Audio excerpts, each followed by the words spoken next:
I wasn't told a lot about the Troubles. One of my family members was murdered during the Troubles, and growing up I've watched how that's affected all my family members. You kind of see things that are wrong with people. I never actually pieced together like why until I kind of like learned about that. I wasn't taught anything about the Troubles at home.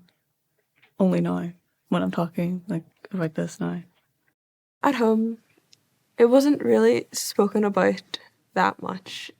It was never explained. It was kind of brushed away a little bit.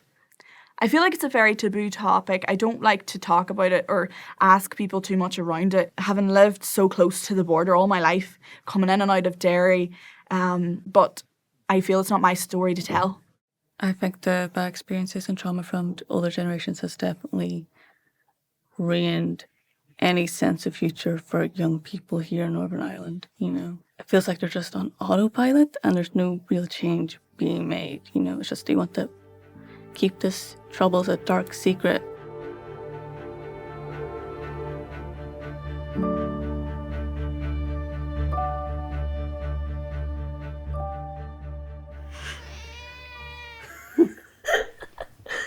So, would you say the Troubles would have had like quite an impact on our family, do you think? I think it did, yeah. I knew every single person that got killed in the bloody bombings. I'd gone to school with some of them. I knew them all. And then it really hit home with us when my brother got shot dead. That was because he was out with his wife for an ordinary night out, walking back from the bar in the rising sun with a Guinness in his hand, and just got blew to bits. Who gets over that? Who gets over that as a family? Do you ever feel yourself remembering things whenever you walk around Derry itself? All the time. And I find with a lot of people of my generation, when we get together, our conversation reverts back to stuff that happened during that period of the conflict. You know, we will talk about the rioting or the house raids or people being killed. So it looms very large on our psyche. I would be concerned that kind of trauma that we carry, that we don't pass that on, that we find a language and a way of talking about it that doesn't re-traumatise young people. Do you feel that growing up through the Troubles has shaped how you view things or your opinions? Well, I mean, we have relations, with quite a few relations in there, and the experience that we would have had here wouldn't be a shadow on what they would have had across the border. Like, any number of them would have had times in the 70s, the early 80s, when maybe the front door kicked in and the soldiers or the RUC barging in and dragging people out of bed, turning beds upside down, searching houses. And the children in that house would have been absolutely terrified from that. And obviously we would have heard about it, but I mean, you know, we're only 10 miles away, but I mean, it's just, we're in two different worlds when it comes to that side of things. So, what was it like for you growing up during the Troubles? That's a good question. Well, I was born in 1968, so I was born under the Troubles. So growing up, I knew nothing but helicopters, British soldiers, shooting, bombings. And when we lived in Craigan, there was an army barracks up behind us. So our street was always being raided. So they would have shut the street down. And at 3 o'clock in the morning, they would have been beating on doors and sniffer dogs and soldiers and pulling the place apart. And it was normalised. It was just normal.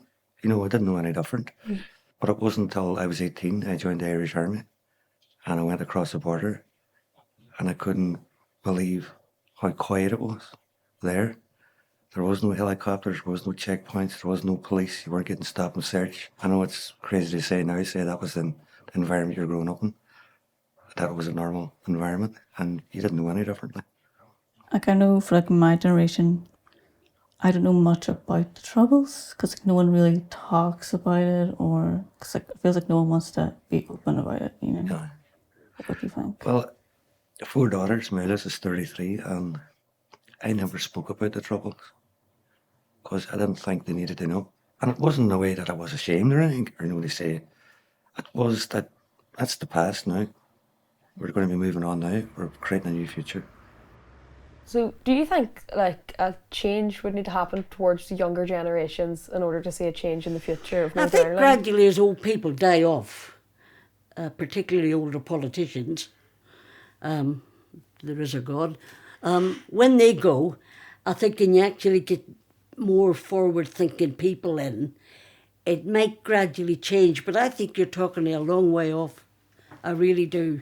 It's your generation now that's going to have to invest some time in sort of truly understanding what is happening, what has happened. To be able to explore, right, how are we going to draw people together? How are we going to make the Unionists feel that a shared island is an option? And how are we going to make the nationalist community want to work more closely with the Unionist communities? When I was growing up, there was a hopelessness. You know, we were just constantly marching to the cemetery and there was bombs going off, all of the kind of dark stuff. Where now I see that there's a light at the end of the path. A lot of the stuff that young people want to address is stuff that's really, really important. Because I can't, you know, those kind of issues, because I'm not of that generation, it's important for young people to stand up and say, look, I want to know why this happened. And I think that those are issues that are now live and we need to talk about.